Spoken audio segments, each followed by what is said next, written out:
In our last unit in Chapter 1, we were looking at interactions between matrices and vectors. This new unit, we're going to be looking at algebra on the matrices themselves. So today we're going to be talking about section 2.1, matrix operations. Today we're just going to be looking at arithmetic on matrices. So what can we do in standard arithmetic and how do we apply that to matrices? The first thing that we usually think about in standard arithmetic is adding. So if we want to add two matrices together, we can do this if they're the same size, and we add them by adding their corresponding entries. So for example, if we had two matrices, let's say 1, 2, 3, 4, 5, 6, and we wanted to add that to another matrix of the same size, let's say -5, 0, 2, 1, 2, -8, then what we would do is every entry in our new matrix would just be the sum of the entries in that same spot in the old matrices. So for instance, if we're looking at our top left-hand corner, we look at the sum of 1 and -5, which is -4. Similarly, our middle spot, we'll look at the sum of 2 and 0, which is 2, and so on. So 3 and 2 will give us 5, and then moving down to our second row, we'll have 4 and 1 gives us 5, 5 and 2 gives us 7, and 6 and -8 gives us -2. So here's our sum. Now, what if we wanted to add to this a matrix, let's say 1, 0, 5, 2? Well, you'll notice that they're not the same size, so we can't do that. In particular, when we'd be trying to figure out what to add to this last column, there isn't a last column here that would match to it. So we can't do this final addition. So again, if we have two matrices that are the same size, we can add them by just adding the numbers that are in that same spot in our sum. We can also scalar multiply. So if we have a matrix A, we can multiply it by a scalar R by just multiplying R by every entry in A. So for instance, if we wanted to do 2 times our matrix, 1, 2, 3, 4, 5, 6, then we would get a new matrix of the same size where every entry is just double what it was in the original. So 2 times 1 is 2, 2 times 2 is 4, 6, and so on. So again, we would get, for instance, this 10 by taking 2 times the 5 that was originally in that spot. So that's how we do sums and scalar multiples. There are a couple of properties that we should talk about, but none of them are particularly surprising. So let's suppose that we have matrices A, B, and C that are all the same size, and we'll let R and S be scalars. So here we have sort of what we'd expect. Addition is going to be commutative because addition in real numbers is commutative, and we're just adding each corresponding entry. Addition is also associative. Here, our 0 that we have here is the matrix that is the right size made out of all zeros. So if we add all zeros to our matrix A, we'll just get the same thing back again. We can either add our matrices first and then scalar multiply, or scalar multiply and then add, and similarly if we have multiple scalars. So again, these properties are exactly what we'd want them to be. All right. So this is how we'll add and scalar multiply. Things get slightly more complicated if we want to multiply two matrices. So let's take a look at what that will look like. So if we want to multiply two matrices together, then first of all, before I even show you how to do this, let's note the sizes of the matrices here. So A will have to be an m by n matrix and B an n by p matrix. Specifically, you'll notice that the number of columns in A matches the number of rows in B. If we do this, then their sum is going to be an m by p matrix, which is the number of rows in A and the number of columns in B. So this will give us the dimension of our product. This will make a little more sense as we see how we define a product of matrices. So we're going to define a product of matrices A, B. Let's say, we'll leave A alone, but let's actually break out and say, okay, the first column of B, let's call it B1. So I'm just writing out these columns as vectors. and we have P columns, then how do we make our new matrix A times B? We'll make a matrix where every column in A times B is A times the column vector of that associated B. This is good news because we already know how to multiply matrices times vectors. So again, to get the corresponding column of the product, we take the first matrix in the product and multiply it by that column in the second matrix. So the reason why these ends here need to match, the number of columns in A being the same as the number of rows in B, is so that we can actually carry out that vector multiplication. Okay, let's take a look at an example. So let's say we want to multiply the matrices 2, 3, 1, 6, 5, 4 by 1, 3, 2, 2, 1, 0. First of all, can we do this? Well, our first matrix is a 2 by 3. Our second matrix is a 3 by 2. So we'll notice that the numbers in the middle, the number of columns in A, matches the number of rows in B. So we can successfully multiply these together. Our first column in our product will be the matrix A, in this case 2, 3, 1, 6, 5, 4, multiplied using vector multiplication by the first column in B. So 1, 3, 2. Okay, so we just do this like we do with vector multiplication. So we'll take the first component of B and multiply it by the first column of A. And to that, we'll add the second entry of B multiplied by the second column of A, plus the third entry in that vector multiplied by the third column of A. All right, what does that equal? Well, let's take a look at our first spot. Our first spot will be 1 times 2 plus the first spot in the second one, which is 3 times 3 plus 2 times 1. And then in our second spot, we'll take a look at the second spots of each of these vectors. So 1 times 6 plus 3 times 5 plus 2 times 4. All right, if we actually do this out, we've got 1 times 2 is 2 plus 9 plus 2 gives us 13. And then 6 plus 15 plus 8 should give us 29. So this is going to be the first column in our new matrix A times B. To do the second column, we do exactly the same thing, but I want to give you an alternate way to do this, and this is maybe a bit more standard of a way to think about it. You'll notice as you look at the entry here, we're taking the first entry of the first column times the first entry of the first row, plus the second entry of this first column, plus the second entry times the second entry of the first row, plus the third entry of the first column times the third entry of the first row. For those of you who have done stuff with vectors before, this should look a little bit familiar. This is called a dot product. So if we want to find the entry in the ith row jth column of the product, what will we do? We'll take the dot product of the ith row of A and the jth column of B. So let's do things this way to find our second column of our product. So again, you could do this with vector multiplication, or you can do it with dot products. So we already saw with vector multiplication. Now let's try it with dot products. So let's say we want to find, maybe change the color here.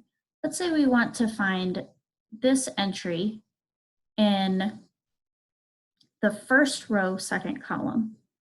Then we'll take the first row of A and we'll multiply it, or we'll dot product it with the second column of B. So again, we know which row and column to take because it's the first row, second column of the product. Okay, so to get that dot product, what do? We take the first entries of each and multiply them together. And then to that, we add the second entries of each and multiply those together, plus the third entry of each and multiply those together. So what should go here? Well, we've got 4 plus 3, which is 7.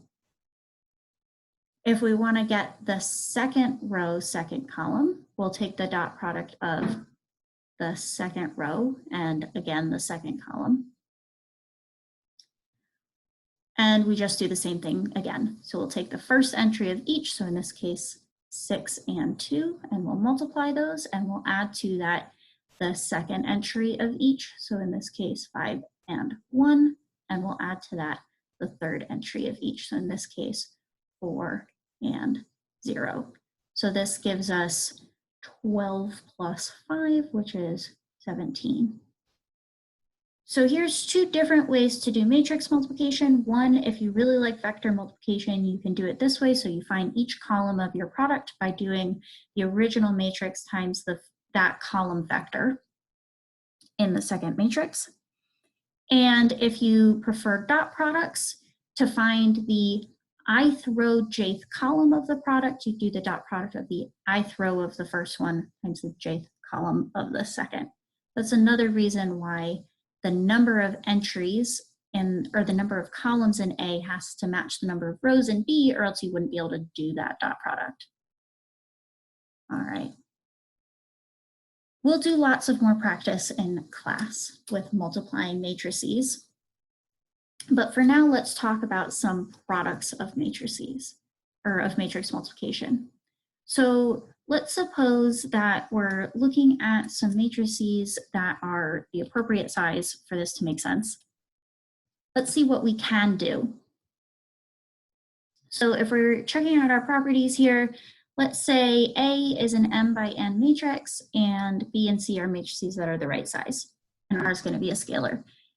Then it's associative, and it's also distributive, but you'll notice that we have two rules for distributivity.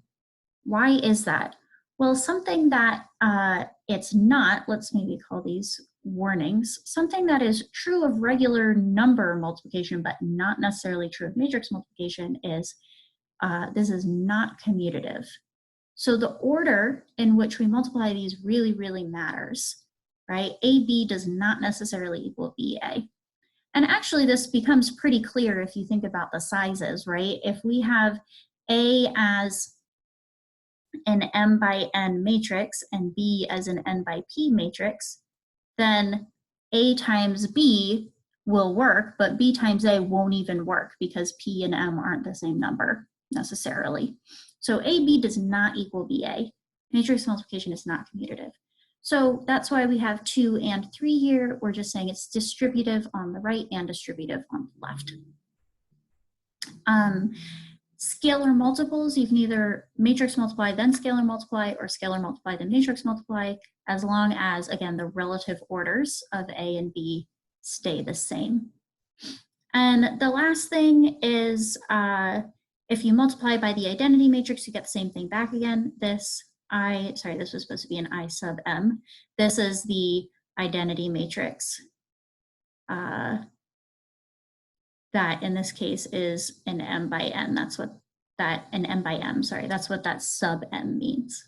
So if you multiply a matrix by the identity matrix, you get the exact same thing back. The very last thing, real quick. So again, we have a couple of warnings. I already gave you one of the warnings, but we actually have two more. Another standard thing that we like to do with regular numbers is if we have AB equaling to AC, we might say, hey, it'd be really nice to divide out by A and say that B equals C. We can't necessarily do this with matrix multiplication. So this does not mean that, that B equals C. So we can't necessarily divide. The last thing that we typically think of with regular numbers is if AB equals to 0, we would typically think that that means either A equals 0 or B equals 0. Usually with real numbers, you can't multiply two non-zero numbers and get 0. That's not true in matrix multiplication. So if A times B equals 0, this does not necessarily mean that one of them originally equals 0. Yeah? Okay. So that's some differences between matrix multiplication and regular numbers. And then the last thing we can say is powers in matrix multiplication are what we would hope that they would be. So if I want to know, let's say, what a to the k is, a raised to the k power is just a multiplied by itself k times. One thing that I do want to say is that if I raise a to the 0th power, well, with a typical number, anything raised to the 0th power is 1. Our matrix equivalent of 1 here is the identity matrix. Okay. We just did a lot with matrix multiplication. It is probably the most complicated arithmetic thing you can do on matrices. So I wanted to wrap up with one last operation we can do on matrices that's maybe a bit calmer than matrix multiplication, which is called the transpose. So if we have a matrix A, the transpose of A, which will just denote A raised to the capital T, so A to the T, this is going to be the matrix whose columns are the rows of A. So if A is an m by n matrix, A transpose will be an n by m matrix. And let's just see this in action. Let's suppose that A equals to 1, 2, 3, 4, 5, 6. Then how do we do A transpose? We just take the rows of A. So let's say here's our first row of A. That'll be our first column of A transpose. Our second row of A is 4, 5, 6. So 4, 5, 6 will be our second column of A transpose. Much calmer than matrix multiplication, right? So transposes are pretty easy to use and fairly useful. We have a couple of properties of transposes that I want to go over real quick before I let you go. So here are our properties. The first one is what happens if I transpose A transpose. So if I take A, I transpose it, and then I transpose it back again, I should just get A back again because the first transpose took rows to columns. The second ones will take my columns back to rows. Second property is I can either add two matrices first and then transpose them, or that's the same thing as transposing first and then adding. Similarly, if I scalar multiple and then transpose, that's the same thing as transposing first and then scalar multiplying. So we've talked about sums of matrices, scalar multiples. Our last thing is matrix multiplication, and this gets a little bit weird. So if I do A times B and then I transpose it, if I want to transpose first, I have to take B transpose first and then A transpose. Again, this is because matrix multiplication isn't commutative. This isn't actually too surprising if you look at a dimension argument. So let's say we're looking at if A is an m by n matrix and B is an n by p matrix, then A times B will be an m by p matrix. So if we transpose that, we're switching rows and columns, so the entire transpose will be a p by m matrix.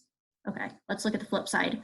If we have B transpose, B was n by p, so B transpose will switch that. So this will be p by n, and A transpose was m by n, so we switch it to get n by m. And you'll notice that B transpose times A transpose, this is the only order that it works because it's the only way that our inner numbers actually match. And if you multiply these, we get P times M, which is what we wanted. So that's why you switch the orders, is to make the dimensions work out. Okay, so to recap, we talked about sums of matrices and scalar multiplication, which both act pretty much exactly the way you'd expect them to. Matrix multiplication, which was a little bit harder and which we'll practice a lot more in class. And transposes, where you're just switching the rows and columns. All right, that's all I have for you today. I will see you all in class.